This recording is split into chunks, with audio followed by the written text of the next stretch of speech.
Eu ouvi cada palavra. Fiquei ali parada no corredor, com a chave ainda na mão, sem respirar. A voz da minha cunhada atravessava a parede como se fosse vidro fino. Naquele momento, entendi tudo. Meu nome é Fernanda. Tenho 40 anos, sou farmacêutica e tenho uma farmácia que construí com as minhas próprias mãos. Era uma segunda-feira de julho, frio de rachar em Porto Alegre, e eu tinha chegado mais cedo em casa porque um dos meus atendentes tinha ligado doente e eu tive que cobrir o turno da manhã sozinha. Estava exausta, com cheiro de álcool nas mãos e vontade de tomar um banho quente e dormir. Em vez disso, ouvi a minha cunhada Simone dizer o seguinte: na sala da minha casa, para minha sogra Dona Berenice. A farmácia está no nome dela, mãe, mas o Marcelo trabalhou lá por 8 anos. Ele tem direito sobre aquilo. Juridicamente ou não, moralmente ele tem. E a gente precisa do dinheiro agora. Fiquei parada. O corredor tinha aquela luz amarela que eu sempre quis trocar e nunca troquei. Olhei para ela como se fosse a última vez que eu a veria iluminada assim. Mas filha, a Fernanda vai concordar com isso? A Fernanda vai entender. Ela não tem filhos, mãe. O que ela vai fazer com uma farmácia inteira sozinha? Ela tem que pensar na família, no Marcelo, nos nossos filhos, na senhora.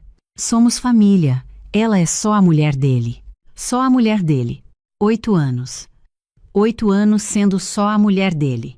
Deixa eu explicar como aquela farmácia surgiu, porque isso é o centro de tudo. Eu me formei em farmácia aos 22 anos, em Santa Maria. Vim para Porto Alegre com uma mala e uma dívida de financiamento estudantil. Trabalhei em 3 farmácias diferentes durante 7 anos, sempre no turno da noite, sempre cobrindo os feriados que ninguém queria. Juntei cada centavo. Vivia em república. Não saía, não viajava. Quando completei 29 anos, assinei o contrato de locação de um ponto comercial no bairro Petrópolis e abri a farmácia Fernanda, nome mais simples do mundo, porque eu não tinha criatividade para mais nada depois de tanto trabalho. Naquele primeiro ano eu era caixa, balconista, farmacêutica responsável e faxineira. Dormia 4 horas por noite. Aos 32, a farmácia estava no lucro.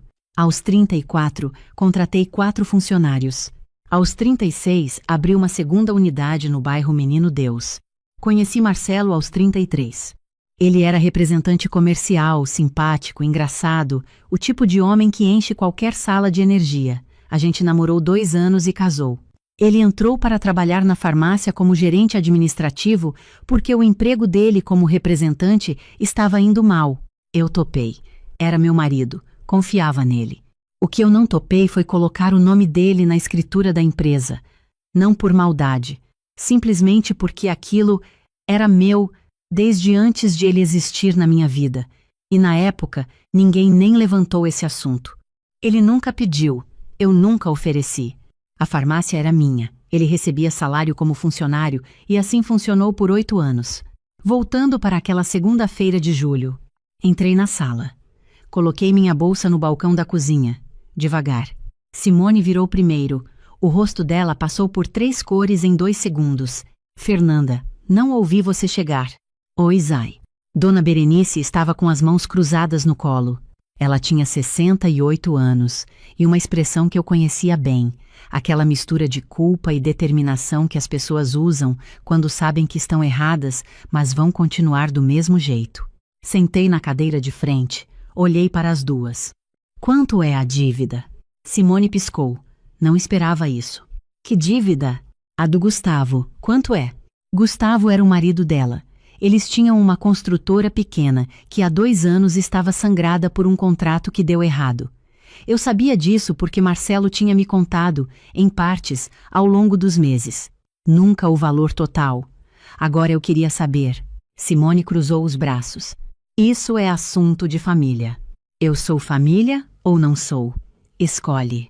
Ela abriu a boca, fechou, abriu de novo. 340 mil reais. 340 mil. Eu respirei fundo. E vocês estão pensando em pedir para mim resolver como? Não pedir. Simone se inclinou para a frente. Fernanda, o Marcelo trabalhou 8 anos na farmácia. 8 anos da vida dele. Ele ajudou aquilo a crescer. Juridicamente pode ser seu, mas moralmente aquela farmácia pertence a essa família também.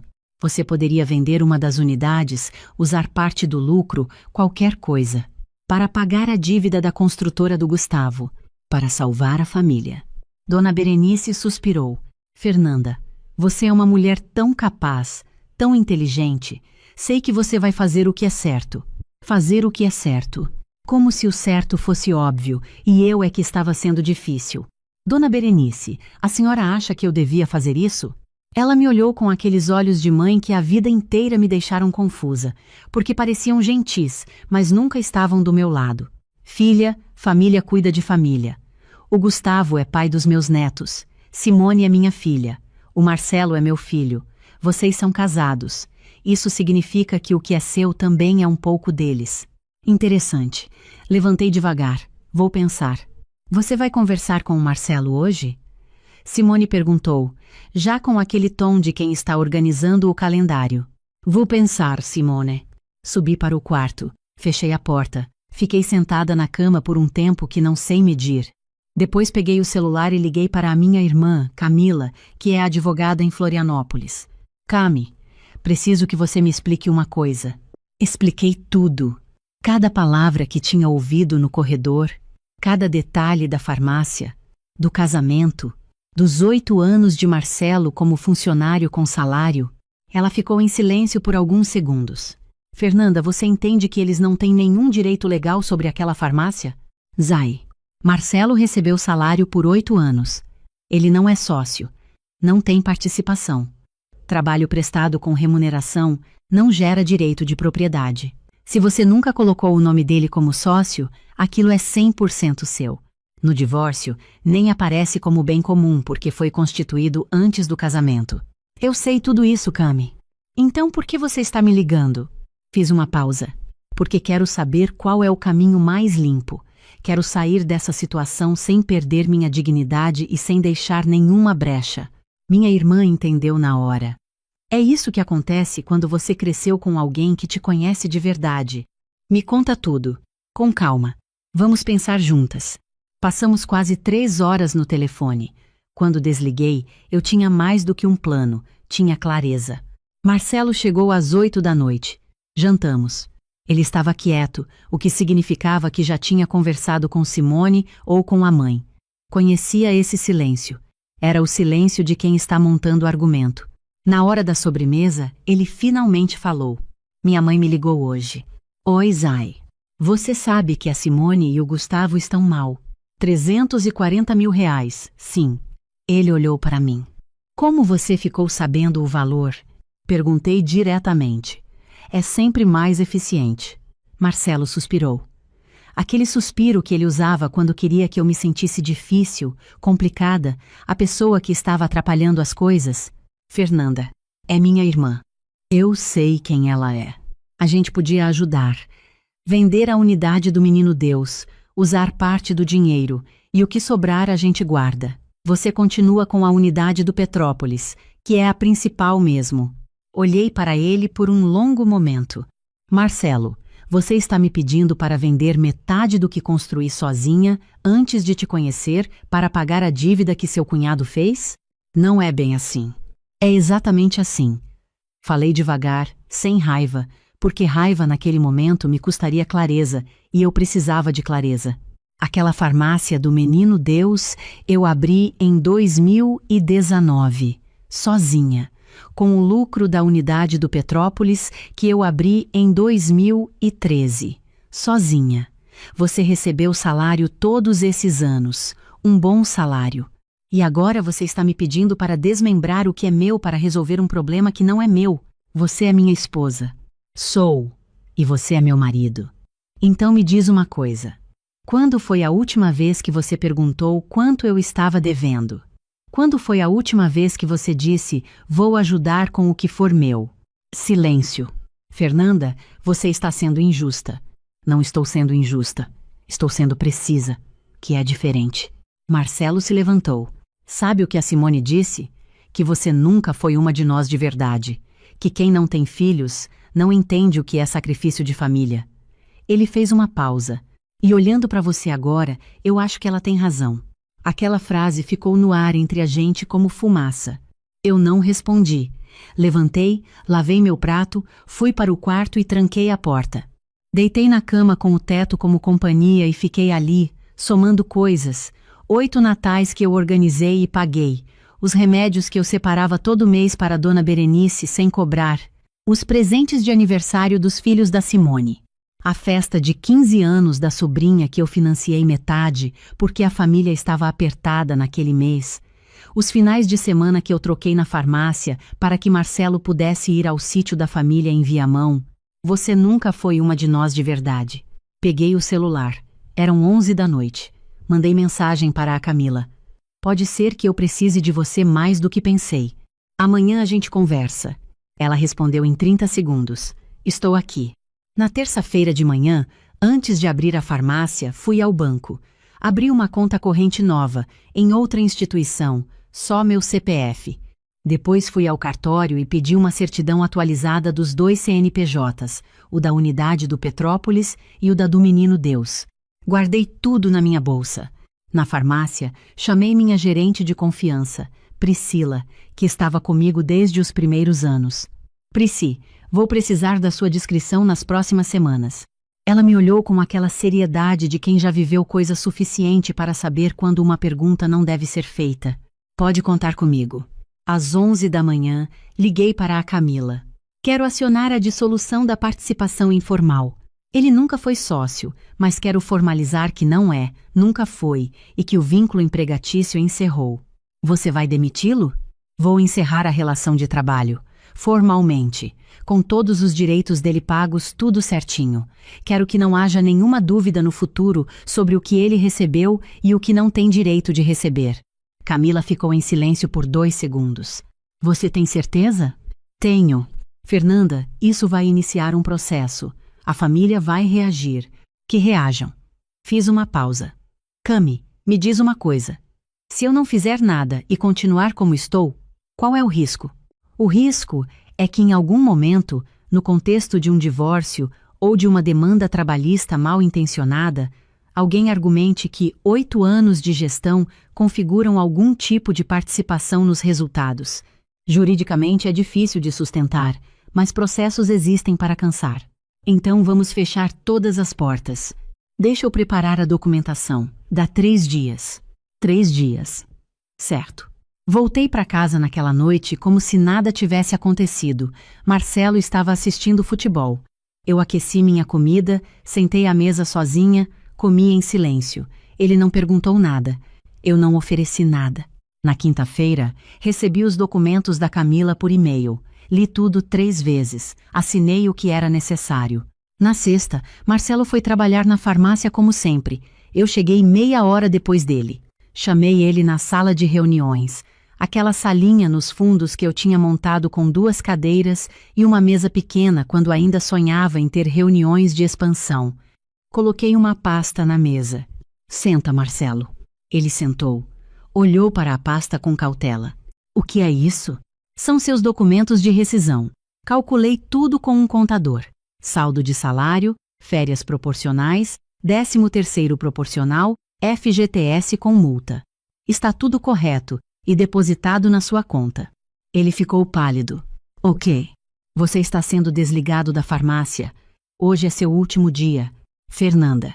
Vou precisar que você assine aqui embaixo, confirmando que recebeu todos os valores devidos e que não tem nenhuma pendência. Você está me demitindo? Estou encerrando o seu vínculo empregatício com a empresa. Sim. Marcelo se levantou, a cadeira raspou no chão. Você está fazendo isso por causa da Simone? Por causa do dinheiro que pedi? Estou fazendo isso porque é o momento certo. O momento certo? A voz dele subiu. Eu trabalhei aqui 8 anos, Fernanda. 8 anos da minha vida. E foi remunerado adequadamente por todos eles. A Camila preparou um resumo de cada contra-cheque dos últimos 8 anos, caso você queira conferir. Você é fria. Você é uma pessoa fria e calculista e eu não te conheço mais. Olhei para ele com calma. Você me disse que não sou da família de verdade, que quem não tem filho não entende sacrifício. Então deixa eu te mostrar o que entendo. Entendo de contrato, de CNPJ, de lucro e perda. Entendo que aquela farmácia foi construída antes de você existir na minha vida e que permanecerá depois que você sair dela. Assina aí, por favor. Ele ficou olhando para mim. Depois olhou para a pasta. Depois olhou para mim de novo. E o nosso casamento? Isso é uma conversa separada. Ele assinou. Naquele sábado, Simone apareceu na minha porta sem avisar. Eram 8 da manhã. Ainda estava de pijama. Abri a porta. Bom dia, Simone. Você demitiu o Marcelo. Ela estava tremendo. Não de frio. Você demitiu o meu irmão da empresa dele. Da empresa dele, não. Da minha empresa. Você é uma víbora. Entre. Faz frio. Ela entrou porque não sabia o que fazer com aquela calma. Sentou na sala sem ser convidada. O Marcelo está destruído. Você entende o que fez? Entendo que paguei todas as verbas rescisórias corretamente e que ele pode usar esse tempo agora para buscar outro emprego ou montar algo próprio. Você fez isso de propósito, para punir a gente por ter pedido ajuda. Simone. Fui buscar água na cozinha, trouxe 2 copos, coloquei um na frente dela. Você e sua mãe me disseram, na minha sala, que eu nunca fui uma de vocês de verdade, que quem não tem filho não entende sacrifício de família, que o que é meu pertence moralmente a todos vocês porque vocês são sangue e eu sou só a mulher do Marcelo. Não foi bem isso que... Foi exatamente isso. Eu estava no corredor. Ouvi cada palavra. Tomei um gole de água. Então eu fiz o seguinte. Concordei com vocês. Vocês têm razão, eu não sou da família de vocês. E já que não sou da família, não tenho obrigação nenhuma de resolver os problemas de vocês. E já que o Marcelo é da família de vocês, e não da minha, faz todo sentido que ele vá trabalhar em outro lugar. Simone ficou olhando para mim. Você é uma pessoa horrível. Ou sou uma pessoa que aprendeu com o que vocês me ensinaram. Vai se arrepender disso. O Marcelo vai entrar na justiça. Que entre. A Camila já antecipou todas as possibilidades, mas pode dizer para o Marcelo que vai ser mais caro do que 340 mil reais em honorários de advogado para chegar em resultado zero. Ela se levantou, saiu sem dar tchau. Fechei a porta. Fui para a cozinha, lavei os 2 copos, olhei pela janela para a rua lá embaixo. Uma mulher passava com um cachorro, uma criança corria na calçada. A vida continuava completamente indiferente aos 340 mil reais que não eram meus pagar. Naquele mesmo sábado à tarde, fiz mais 3 coisas. Primeiro, liguei para o plano de saúde e retirei Marcelo do meu plano corporativo. Ele tinha até o fim do mês coberto. Depois teria que contratar o dele. Era o correto. Segundo, liguei para o banco e removi o nome dele da conta conjunta que a gente tinha para despesas da casa. Transferi para a conta nova o equivalente à minha parte nas despesas dos próximos 3 meses, para não haver nenhum argumento de abandono financeiro. Terceiro, liguei para a minha irmã Camila. Cami, quero iniciar o processo de separação. Uma pausa. Você tem certeza? Tenho certeza há mais tempo do que gostaria de admitir. Fernanda. Ele me disse que eu nunca fui família de verdade, que quem não tem filho não entende sacrifício. Fiz uma pausa. Cami, eu tentei ter filhos. Você sabe disso. 3 anos de tratamento. 3 perdas. Ele esteve em uma delas. Nas outras 2, estava no sítio da família. Minha irmã ficou em silêncio por um longo tempo. Eu vou cuidar de tudo, tá? Você não precisa se preocupar com nada jurídico. Eu sei. Obrigada. Desliguei. Sentei no chão da cozinha, as costas na geladeira. Fiquei ali um tempo. Não chorei. Só fiquei. Na semana seguinte, Marcelo foi para a casa da mãe dele. Levou algumas malas. Eu deixei o apartamento como estava. Não tirei nada dele. Comprei comida para mim, organizei minha rotina, abri a farmácia segunda-feira às 8 como sempre. Priscila me olhou quando entrei. Está bem? Estou. Precisa de alguma coisa? De que você continue sendo a melhor gerente que eu já tive. Ela sorriu. A gente não falou mais sobre isso. Na quinta-feira, Dona Berenice ligou. Eu deixei tocar 3 vezes antes de atender. Fernanda, filha, preciso conversar com você. Pode falar, Dona Berenice. O que você fez com o Marcelo foi muito duro. Ele está arrasado. Está aqui em casa, sem trabalho, sem rumo. Você não precisava ter feito isso. Com todo o respeito, eu precisava sim. Você é casada com ele, tem obrigações. Tinha obrigações que cumpri por 8 anos, e por 8 anos ouvi, nas entrelinhas e às vezes diretamente, que eu era menos parte dessa família porque não dei filhos ao Marcelo. Dona Berenice, a senhora chegou a me perguntar uma vez se eu estava desperdiçando o melhor tempo por focar na farmácia. Lembra disso? Silêncio. Eu disse isso com carinho. Sei que sim, mas disse. E eu ouvi. E arquivei.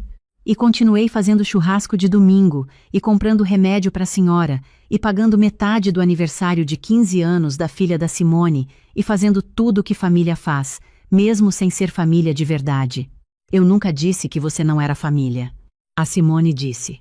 Na minha sala. E a senhora concordou. A senhora disse que sangue é sangue. Uma pausa longa. Fernanda, eu estou velha. Cometo erros. Eu sei, dona Berenice. E eu não guardo raiva da senhora. Juro que não guardo. Mas também não vou fingir que aquelas palavras não foram ditas. A gente precisa ser honesta sobre onde estamos. E onde estamos? Em lugares diferentes. E tudo bem, eu desejo saúde para a senhora de coração, mas não vou mais me responsabilizar por resolver os problemas dessa família. Desliguei com gentileza. 2 semanas depois, a Camila me mandou os documentos do divórcio para eu revisar. Limpinho, claro, sem nada para dividir. A farmácia era patrimônio anterior. O apartamento estava só no meu nome. A conta conjunta tinha sido encerrada. Não havia bens comuns. Enviei de volta assinado dentro de 1 hora. O Marcelo recebeu na semana seguinte. Ligou. Você realmente vai fazer isso?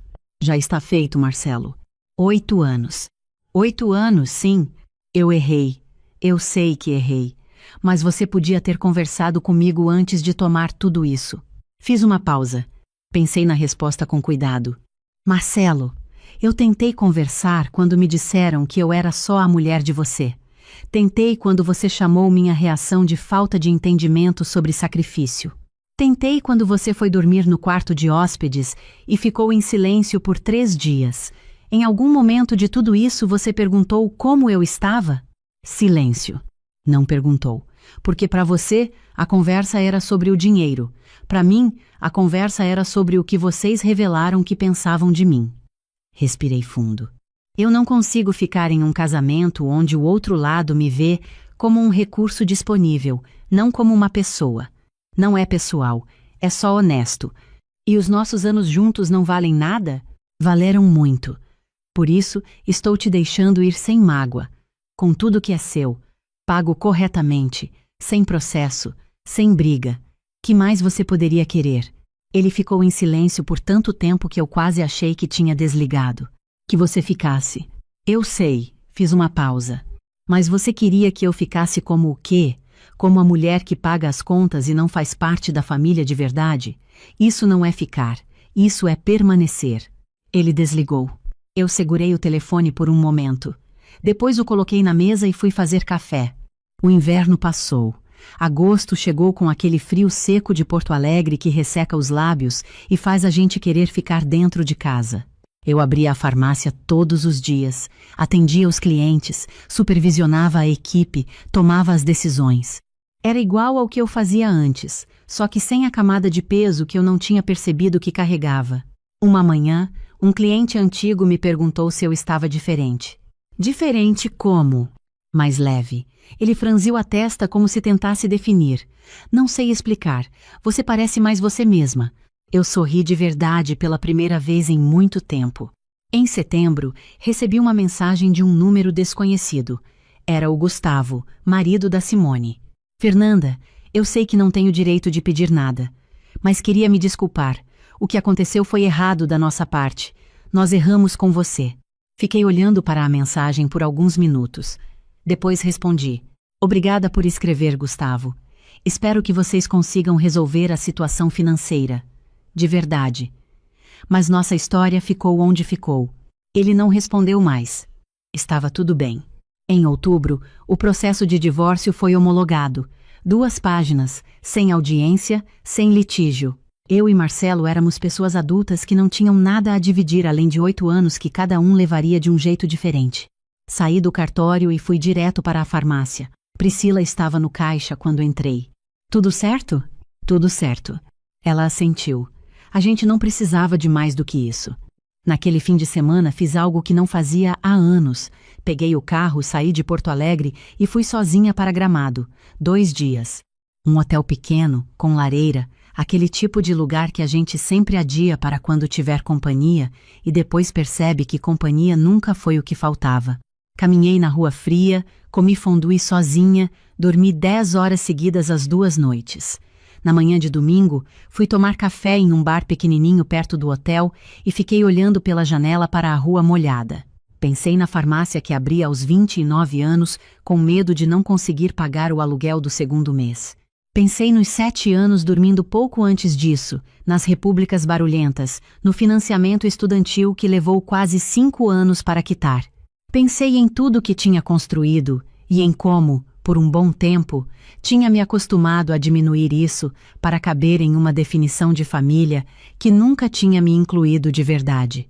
Não me arrependo de nada que fiz. Poderia ter sido mais gentil em alguns momentos, talvez. Poderia ter dado mais explicações. Mas a verdade é que eles não pediram gentileza. Pediram que eu me apagasse. E quando eu me recusei a me apagar do jeito que eles queriam, me apaguei de outro jeito, da vida deles. Saí de Gramado com o carro cheio de frio bom e a cabeça mais organizada do que tinha estado em anos. Em novembro, exatamente 4 meses depois daquela segunda-feira de julho, contratei um consultor para avaliar a expansão da farmácia. Estávamos pensando em uma 3ª unidade, Zona Sul. Os números eram bons.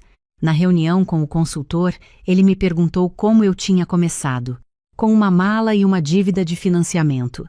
Ele riu. Achei que era piada. Não estou brincando. Eu sei. Ele ainda estava sorrindo, mas com respeito agora. É que são exatamente essas as histórias que costumam dar certo. Não respondi. Só olhei para a planilha na minha frente, para os 2 CNPJs, para os números que representavam 19 anos de madrugadas, de finais de semana, de escolhas que em algum momento alguém achou que podia fazer por mim. Ninguém faz por mim. Nunca fizeram. Às vezes as pessoas me perguntam se eu me sinto sozinha. Respondo que não. E é verdade. Solidão é diferente de solitude. Solidão é estar com a pessoa errada e se sentir invisível. Solitude é estar consigo mesma e se sentir inteira. Por muito tempo eu confundi as 2 coisas. Se eu pudesse voltar ao corredor daquela segunda-feira de julho, com a chave na mão e o frio de Porto Alegre na nuca, mudaria alguma coisa? Entraria na sala mais rápido, talvez?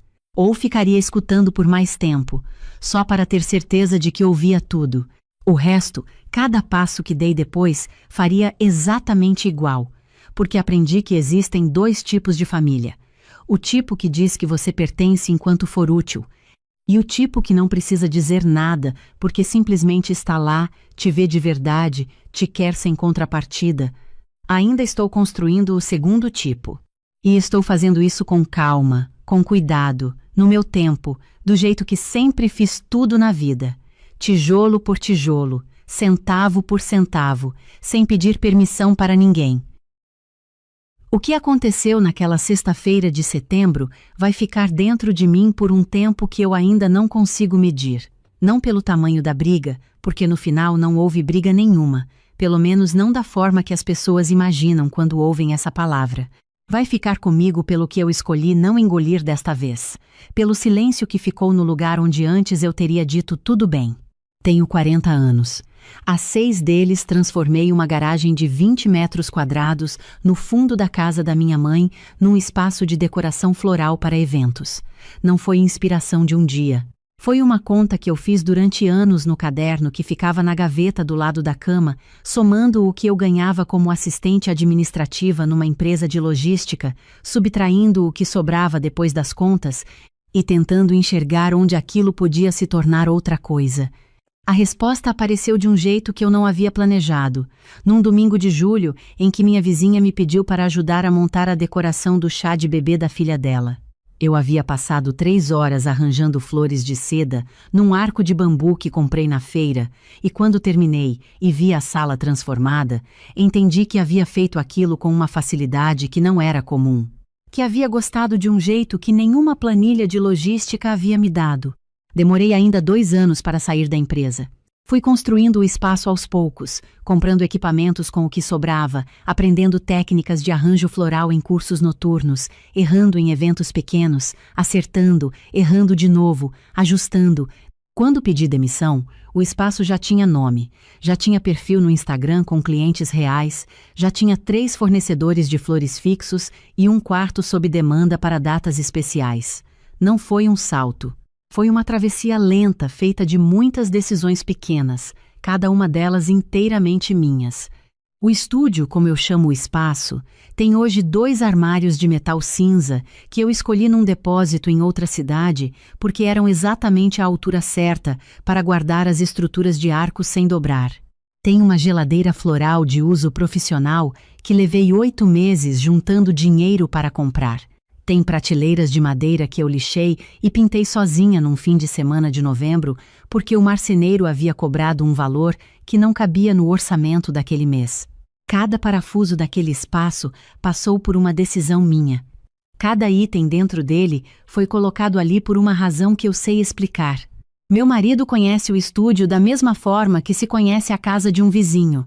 Já entrou, já viu, já sabe onde fica cada coisa. Mas nunca trabalhou dentro dele, nunca investiu dinheiro. Não porque eu não quis, mas porque eu entendi desde o início que misturar as finanças de um negócio que estava começando com a conta de um casal que tinha despesas fixas era uma receita para conflito. Havia aprendido isso observando outras pessoas, vendo o que acontecia quando um dos dois se tornava sócio sem ter construído nada, sem ter carregado o peso, sem ter passado pelas noites em que o faturamento não cobria o custo das flores. Queria que o estúdio respondesse às minhas decisões. Ele disse que entendia.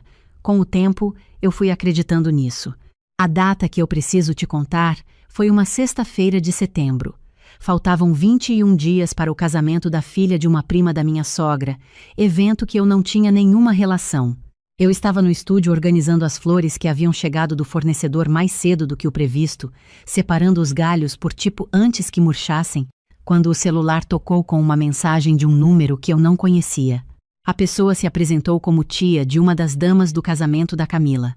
Disse que estava entrando em contato para confirmar o pacote de decoração do casamento, que a minha sogra havia garantido que eu ficaria responsável pela decoração completa do salão, incluindo arcos de entrada, mesa dos noivos, arranjos das mesas dos convidados e o painel de flores para as fotos. Disse que eram 180 convidados e que o salão ficava a 60 quilômetros daqui. Pediu que eu confirmasse o horário de montagem para sexta-feira à noite antes do evento. Li aquela mensagem em pé, com as flores na mão. Li uma segunda vez. Depois uma terceira, mais devagar, como se a velocidade da leitura pudesse mudar o que estava escrito. Respondi com cuidado que havia um engano, que eu não havia recebido nenhuma solicitação de orçamento, que nenhum contrato havia sido assinado, que o evento não estava registrado no meu sistema. A pessoa respondeu que não podia ser, que minha sogra havia confirmado pessoalmente na reunião de família do mês anterior. Disse novamente que lamentava muito, mas que eu não tinha nenhuma forma de ajudá-la. Fiquei parada olhando para as flores na bancada. Depois fui até o computador e abri a agenda do mês seguinte. Aquele fim de semana já estava ocupado. Sexta à noite. Montagem de decoração para a festa de 15 anos da filha de uma cliente que havia fechado o contrato comigo em março, pago o sinal em abril, e que havia passado 2 tardes inteiras no estúdio escolhendo cada cor, cada tipo de flor, cada detalhe do painel que seria o fundo das fotos da filha dela. Sábado de manhã, revisão e complemento da decoração antes da festa. Sábado à tarde, acompanhamento durante o evento. Domingo, desmontagem e devolução dos materiais. Uma cliente, um evento. Um fim de semana inteiro comprometido, como eu sempre faço quando aceito uma data importante, porque decoração floral para evento grande não é trabalho de um turno. É logística, é deslocamento, é montagem que dura horas, é imprevisto que aparece na última hora e precisa de solução sem que ninguém no salão perceba. Liguei para o meu marido. Ele atendeu com a voz de quem estava no meio de alguma coisa. Perguntei diretamente se ele sabia que a mãe dele havia prometido meu estúdio para o casamento da filha da prima dela. Houve uma pausa que durou tempo demais para ser só processamento da pergunta. Ele disse que não sabia dos detalhes. Disse que ela havia mencionado alguma coisa sobre o casamento na última vez que ele tinha ido à casa dela, mas que ele não tinha prestado muita atenção. Pedi que me dissesse exatamente o que havia sido mencionado. Ele disse que ia ligar para ela e me dar retorno. Desliguei. Voltei para a bancada. Continuei separando as flores porque a geladeira floral não espera conversa de família, e flores que ficam fora da temperatura por muito tempo murcham de um jeito que não tem conserto. Minha sogra ligou 45 minutos depois. Eu já havia terminado de organizar os galhos, rotulado cada balde com a data da entrega e guardado tudo dentro do equipamento. Quando atendi, reconheci o tom imediatamente.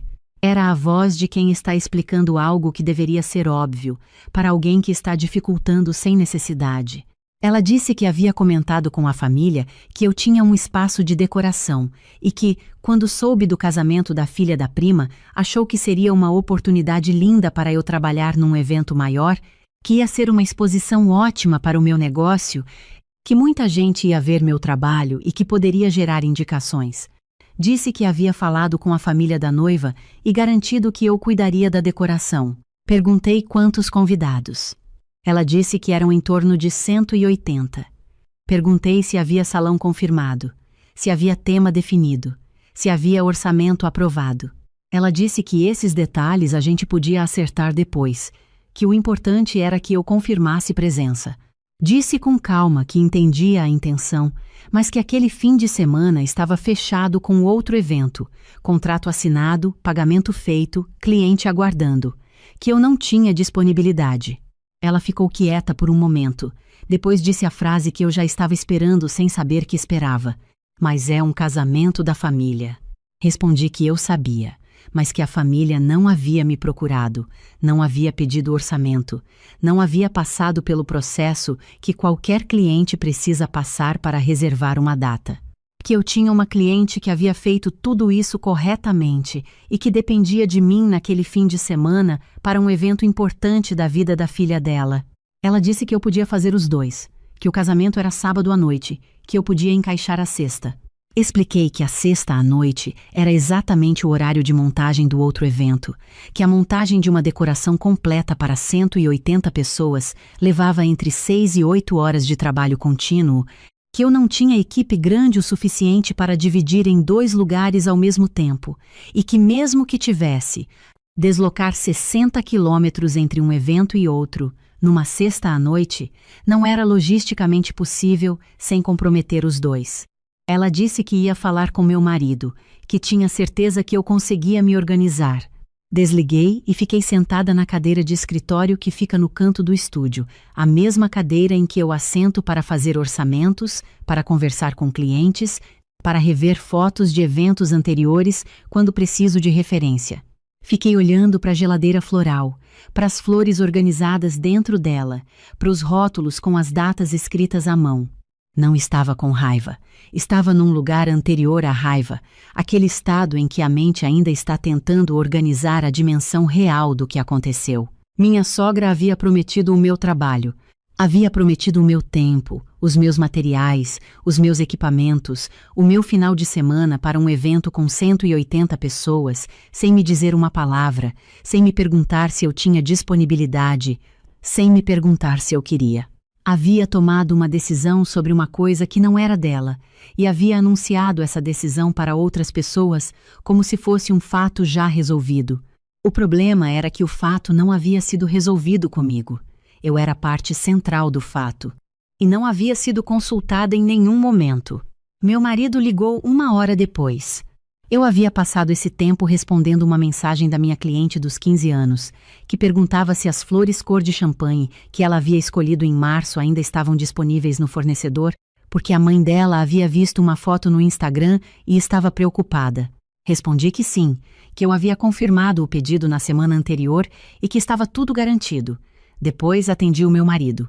Ele disse que havia conversado com a mãe e que entendia que a situação era difícil, mas perguntou se eu não conseguia ao menos fazer a decoração de entrada do salão, alguma coisa menor, que a família estava muito animada e que a mãe havia se comprometido na frente de várias pessoas.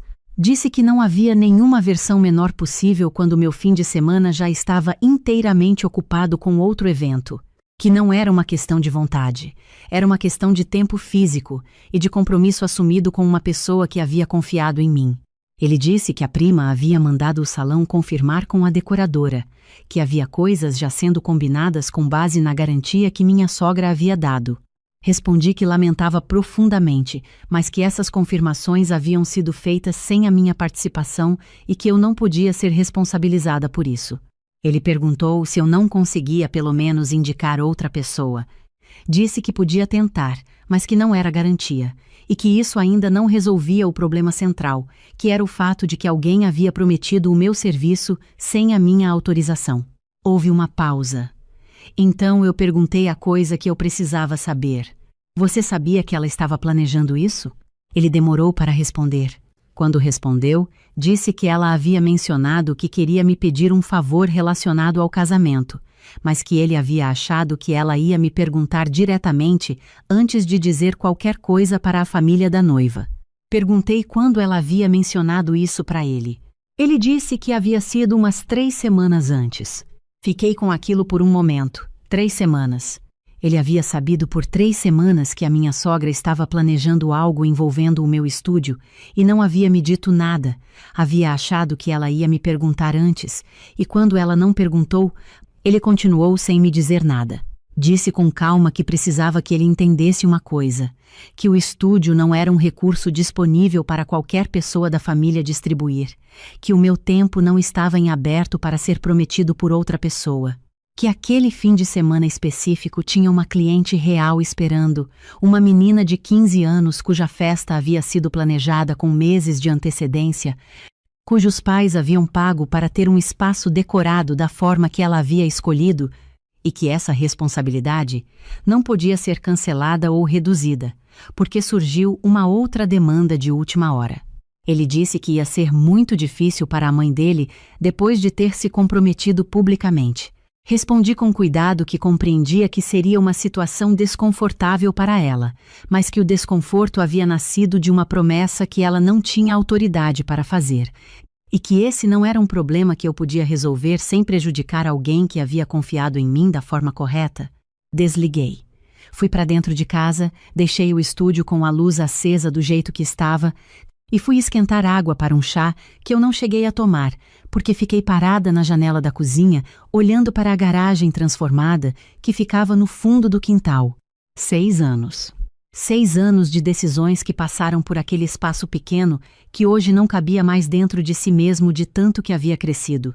6 anos de aprender que hibisco de corte tem que ir para a água fria logo após a colheita, que eucalipto dura mais do que parece se você remover as folhas baixas, que cliente que não paga sinal não aparece no dia do evento, que evento de 200 pessoas exige planejamento de 4 a 6 semanas de antecedência sem exceção. 6 anos de construir um processo que funcionava porque tinha regras, e as regras existiam porque eu havia aprendido da pior forma o que acontecia quando elas eram ignoradas. E ainda assim, alguém havia prometido aquele espaço, aquele processo, aquele fim de semana para um evento com 180 convidados sem dizer uma palavra para mim. Naquela noite, recebi mensagem de 2 contatos que eu mal conhecia, cunhado de alguém, sobrinha de outra pessoa. Diziam que estavam surpresos com a minha posição, que a família havia planejado com base na garantia recebida, que esperavam uma atitude diferente de minha parte. Um deles usou a expressão que pessoas usam quando querem dizer que você deveria sacrificar algo sem reclamar em nome de um grupo ao qual você pertence por casamento. Li as mensagens, não respondi nenhuma. Não porque estava com raiva, estava além disso, naquele lugar mais quieto em que a clareza toma o lugar do calor. Eles estavam decepcionados com uma promessa que eu não havia feito. A decepção deles era real. Eu não duvidava disso. O que não era real era a ideia de que eu havia participado de alguma forma da criação dela. Soube por meu marido dias depois que minha sogra havia comentado com alguém que eu havia colocado o negócio na frente da família, que não entendia como funcionava o amor entre parentes, que havia esperado uma atitude diferente de mim. Não sei se ela acreditava nisso ou se estava precisando de uma narrativa que organizasse o que havia acontecido de uma forma que não a incluísse como origem do problema. As duas possibilidades me pareciam igualmente tristes. Nos dias seguintes, trabalhei. Fui ao fornecedor buscar as flores que haviam sido encomendadas com 3 semanas de antecedência. Rosas brancas, gérberas cor de champanhe, eucalipto, ramos de gipsófila que minha cliente havia escolhido porque a filha dela tinha dito que queria algo que parecesse leve. Organizei tudo por cor e por tamanho na bancada, separei os arranjos por mesa, calculei a quantidade de espuma floral, conferi os arcos de metal que ficam guardados encostados na parede do estúdio e que eu havia pintado de branco no inverno do ano anterior, porque o dourado havia saído de moda mais rápido do que o fornecedor havia prometido. Havia uma certa precisão naquele processo que eu apreciava de uma forma difícil de nomear. Cada etapa existia porque eu havia aprendido que sem ela algo dava errado. E cada coisa que estava no lugar certo era uma confirmação silenciosa de que o espaço funcionava porque tinha estrutura, e a estrutura existia porque alguém havia decidido construí-la. Na sexta-feira, cheguei ao salão às 16 horas com a van carregada. O espaço era um salão de festas na Zona Sul, 3º andar, com acesso pelo elevador de carga, que só abria com a chave do responsável pelo local, que havia chegado 5 minutos antes de mim.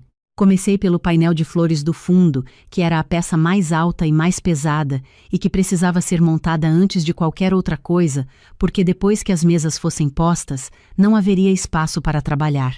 Trabalhei por quase 7 horas com a minha assistente, que trabalha comigo há 2 anos e que aprendeu que quando eu estou montando o painel, silêncio é melhor que conversa.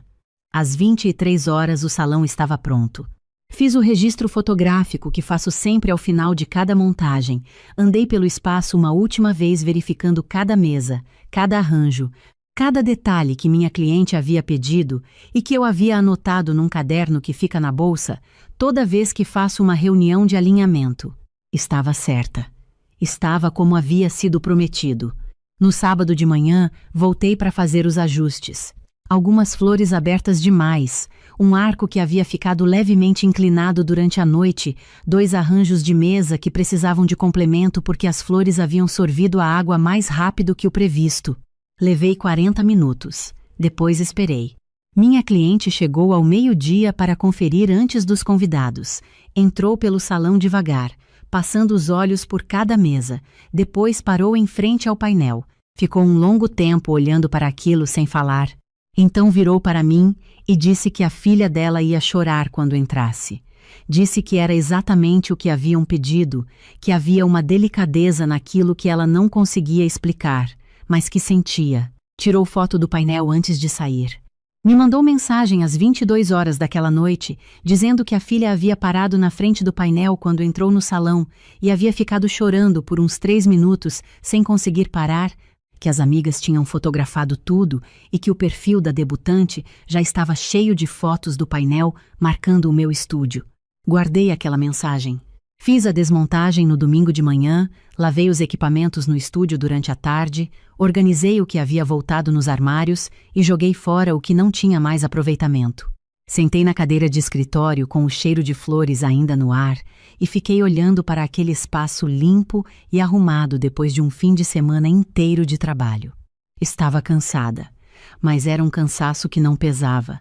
Era o tipo que vem de algo que valeu. Na terça-feira seguinte, meu marido apareceu no estúdio no final da tarde. Não era comum. Ele raramente vinha sem avisar, porque o estúdio ficava em outro bairro e o deslocamento até lá durante a semana significava que ele estava vindo com alguma intenção específica.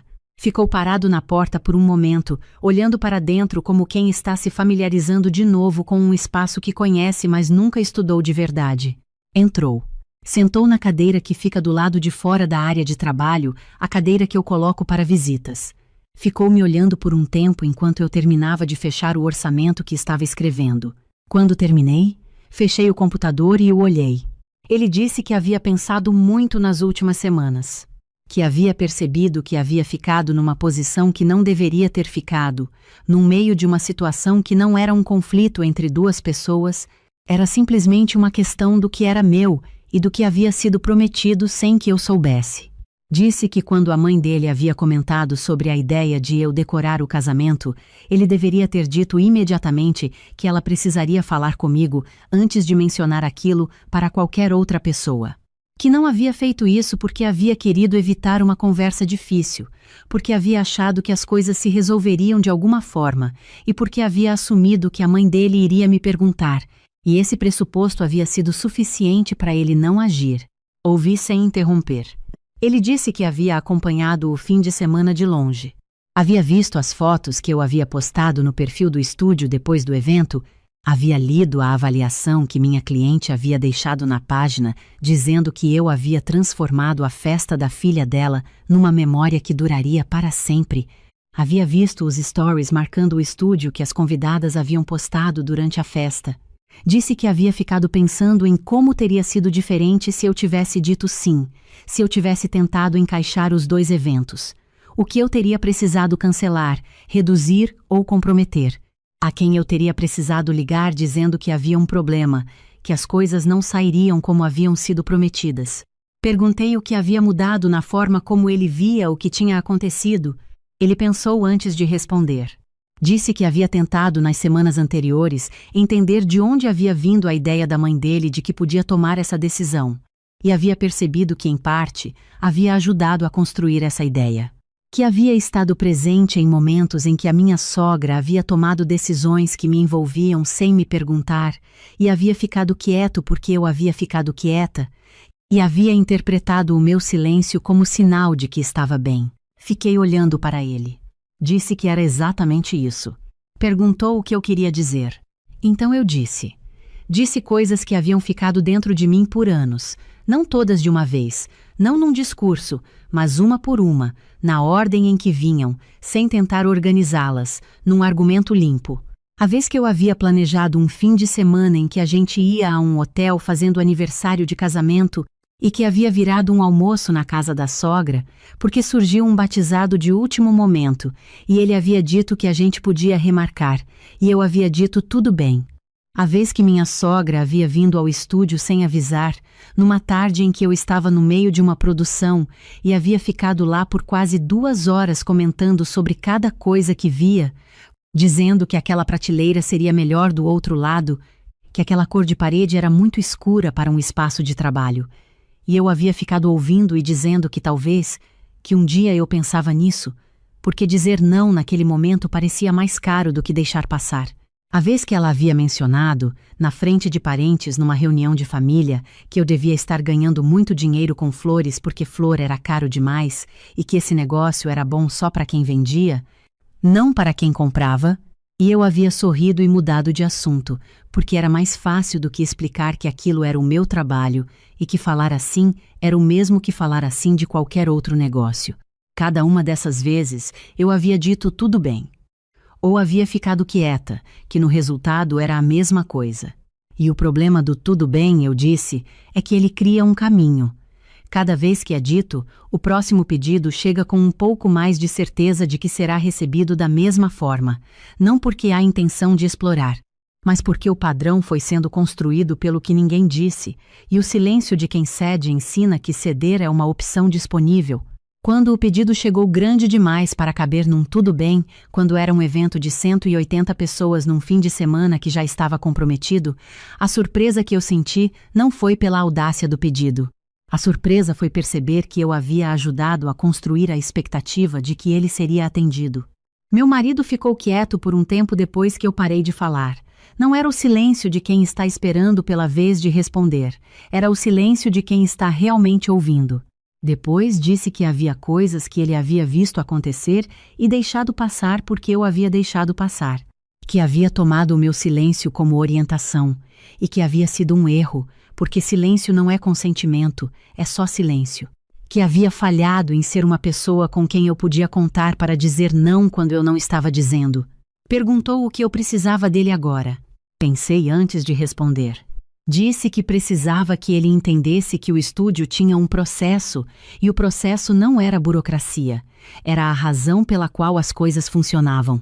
Que qualquer pedido envolvendo o meu tempo ou o meu trabalho, viesse de quem viesse, precisava passar por mim e pelo processo normal. Que isso não era frieza, era respeito pelo que eu havia construído e pelas pessoas que confiavam nesse processo para ter o que haviam contratado.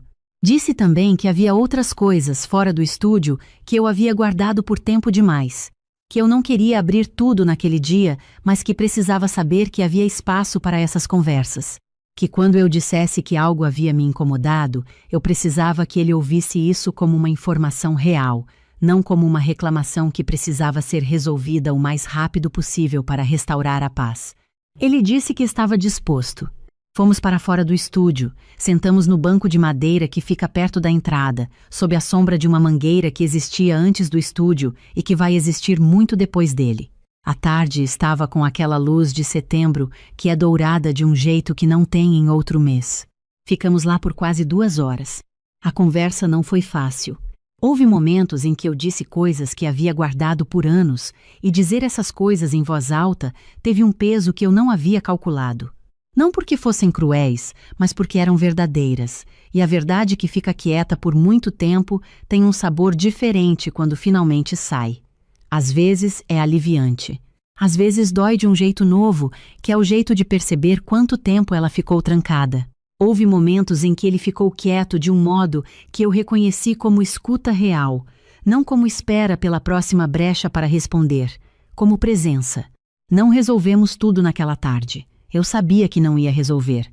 As coisas que ficam quietas por anos não se desfazem em uma tarde de setembro, por mais boa que seja a conversa. Mas algo mudou no banco de madeira embaixo da mangueira. Algo que eu sinto, mas que não cabe bem em nenhuma palavra que eu conheça. Tinha a ver com ser levada a sério.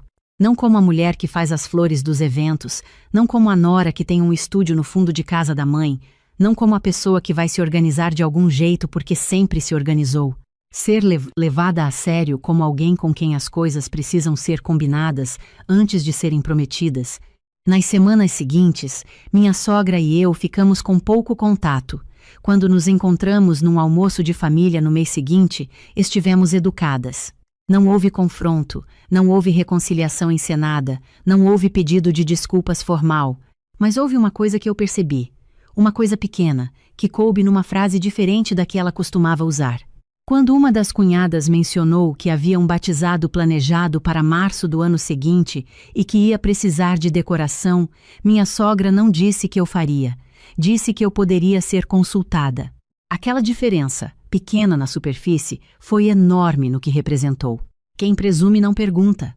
Quem pergunta reconhece que a resposta pertence a outra pessoa. Não sei o que meu marido disse a ela. Não precisei saber. O que importou foi o que mudou na configuração das coisas, não de forma dramática, não de uma vez, mas de uma forma que eu conseguia sentir nas trocas do dia a dia.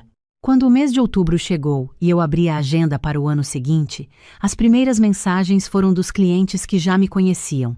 A mãe da debutante de setembro escreveu perguntando se eu ainda tinha datas para dezembro, porque a cunhada dela havia ficado de olho no painel de flores e queria algo parecido para um chá de revelação. Outra cliente que havia me encontrado pelo Instagram perguntou se junho ainda tinha fim de semana disponível para um casamento íntimo.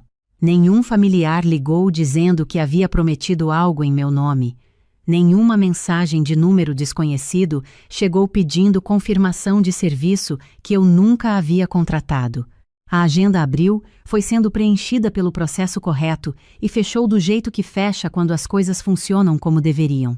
Às vezes penso naquela sexta-feira de setembro. Naquele momento em que eu li a mensagem da pessoa desconhecida pedindo confirmação de um serviço que eu nunca havia prometido, penso em como teria sido se eu tivesse respondido de outro jeito. Se eu tivesse dito que ia ver o que conseguia fazer, que ia tentar encaixar, que a família era importante e que eu dava um jeito. Sei exatamente como teria terminado.